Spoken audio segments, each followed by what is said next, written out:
especially goaltending. I mean, most of those guys get brought up through the farm system. You don't see a lot of big name free agent goalies, right? Yeah, and you don't get them in trades either. Often. I mean, the last one I can remember where an elite goaltender or a goaltender who's elite now that ended up getting traded was Tuukka Rask when Toronto traded him in the Phil Kesler deal, I believe it was. Oops.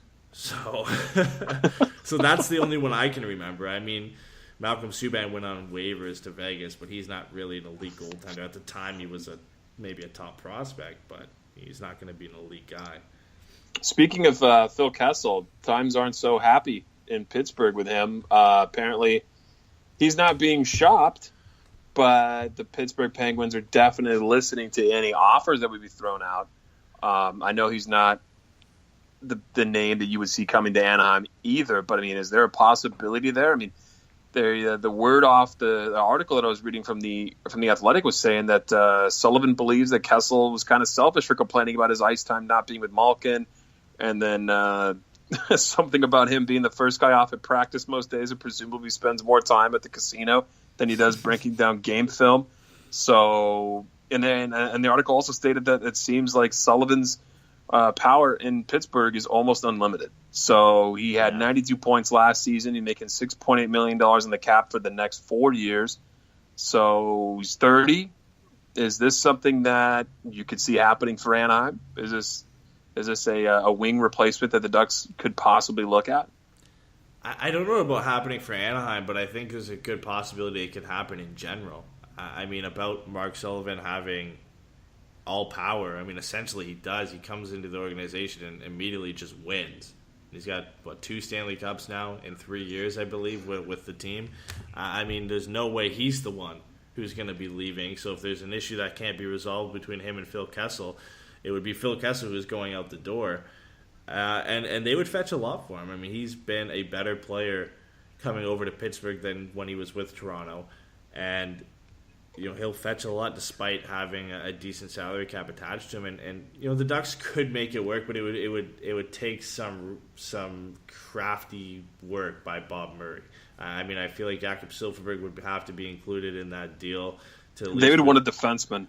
Yeah, for sure. Pittsburgh needs defense. To relieve some cap, Jakob Silfverberg probably has to be a part of that, and then you would assume that Pittsburgh asks for a guy like Brandon Montour. To be a part of that deal, maybe Jakob Larsson, but you would think they would want a more established guy to keep trying to win now. And I think Brandon Montour would be a piece they would ask for. And I don't know if I would do that, honestly. I don't. It is a huge upgrade, Phil Kessel over Jakob Silfverberg, but then having to include Brandon Montour in there when we already have issues on defense. And then you also get older by bringing in Phil Kessel, and you have to deal with that salary now for 4 years. I don't think it's a smart move for Anaheim, but, I mean, realistically, it does make them better up front. Well, just make it easy and trade Corey Perry, like a lot of Dutch fans said. It's so easy to trade a guy with a no-move clause. I'd agree with you. I don't think he's going to come here. I think he's either going to go to L.A. because they have a really good danger dog. I don't know if you've heard about those in L.A. The hot dogs down there are awesome, bacon-wrapped dogs out in the street. Or New York Rangers. They also have a great street dog up in New York. So I think Phil the Thrill will end up somewhere. It's the hot dog. It's got to go. I was going to say, what about New Jersey? The Chicago dog's pretty good, too. No one likes New Jersey. They're all about... No, but I was going from a hockey side of it, and then I started catching on to what you were saying with the hot dogs, and then I was like, okay, I'm not going to even chime in here with anything, so... He's going to go to one of those two. It's just got to be. But no, I don't see him coming to Anaheim. It's unfortunate that he's kind of soiling a good thing in Pittsburgh because he's a huge piece there and has been a part of a lot of memories in that city, obviously winning cups. But be curious to see where he lands. But I'm with you, man. I don't see him landing in Anaheim either. Connor actually brings up a good point in our chat here that I haven't really thought about, and is that he said we should talk about Gibson's next contract. Because he can actually sign his extension on July 1st because he's got just next year left and then the Ducks have to re-sign him. There's a good chance that they try and get that done this offseason to not have to worry about it when he's an RFA next year.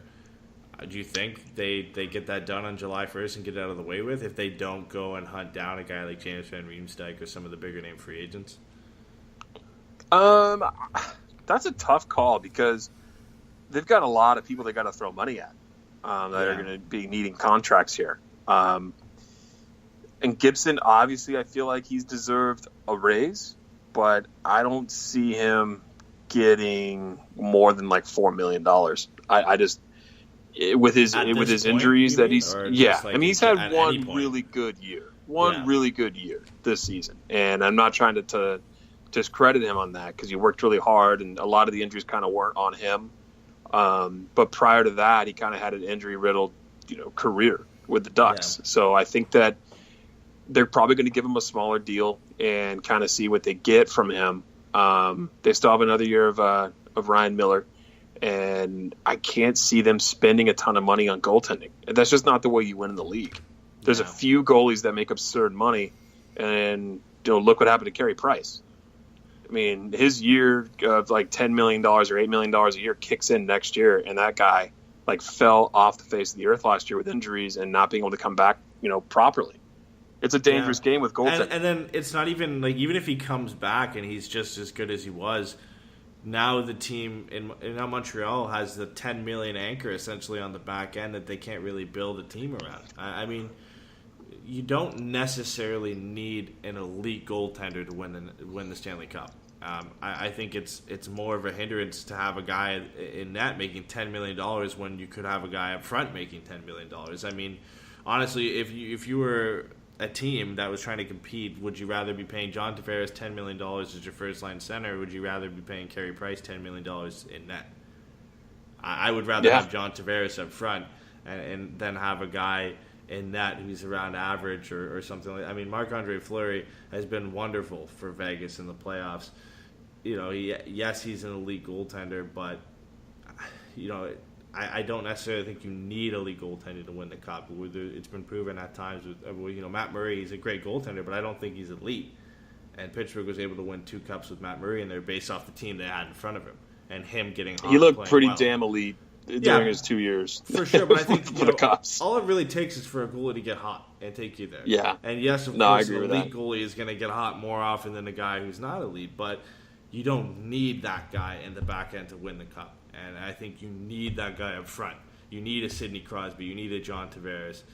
And then Vegas is going to prove me wrong these playoffs and show me that you don't need one of those guys. But I honestly think you'd need one of those guys, and I'd rather have a guy up front making $10 million than a guy on the back end. Yeah. No, I agree with you too, man. I mean, $10 million a year starting next year, and a guy who's been injured a bunch. Yeah. And, I mean, he's 30 years old, talking about Carey Price. Not getting any younger. He'll be 31 by the time the season starts. So 8 years at $10 million, going to be crazy. So going back to John Gibson, where do you kind of see his contract settling in? I mean, I would see it maybe being like a 4x4 is what he's going to get out of it. I don't think he takes another bridge deal. I mean, I think a 4x4 is the closest thing we get to a bridge deal. Connor said 5 at 5.5. I think that sounds like something that he could get on the high end. He was expecting 6 years at $7 million-ish. I don't think Gibson's worth close to $7 million at this point. I mean, like you said, he had the great season last year, which he definitely earned it.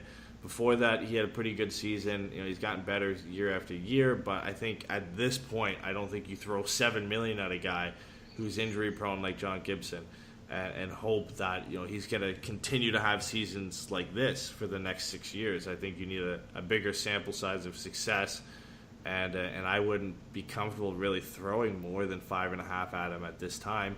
And even if that means not re-upping him on July 1st and just waiting it out till next season, he is an RFA, so you do have all the time in the world to wait. I mean, they waited with Raquel and with Hampus Lindholm as well, so by all means, they could probably just wait through the season, see how he does, see if he doesn't suffer any injuries, and if he has a similar season to this year, numbers-wise, then maybe he's worth the money at that point, and then you can wait and at least have that extra season under your belt in the sample size and make a judgment off that.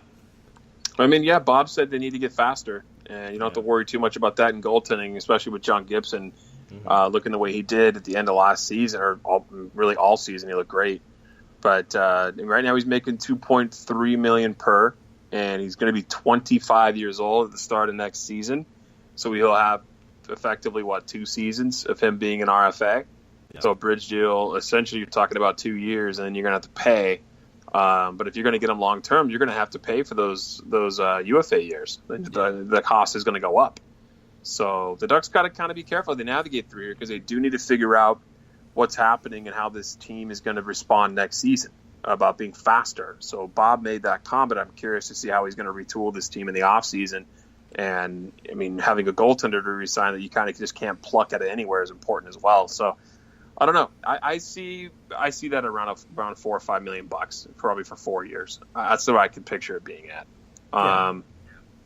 So what about the new coach coming up and helping out the Ducks? Trent Yanni goes to the Oilers, and along with Glenn Gulletson to go and assist there with McClellan. And then now you have Marty Wilford being called up from the goals to come and run the defense with the Ducks. This is huge because he's been there for the Ducks throughout the development of all the big guys we're talking about in the Ducks pipeline for the defensive depth chart. Lindholm, Manson, Montour, and now he's got a bunch of other young guys coming through that we've been talking about. We've seen recently, right? Josh Mahura's coming up, Jacob Larson, Megna. So this guy's done a number for the Ducks, and now we're going to see him up with the big club.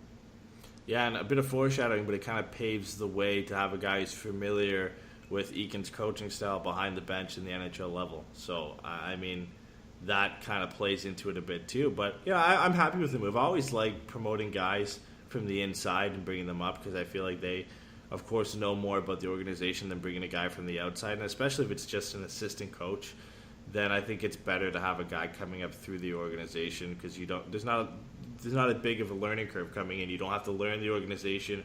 He's been here for 7 years now.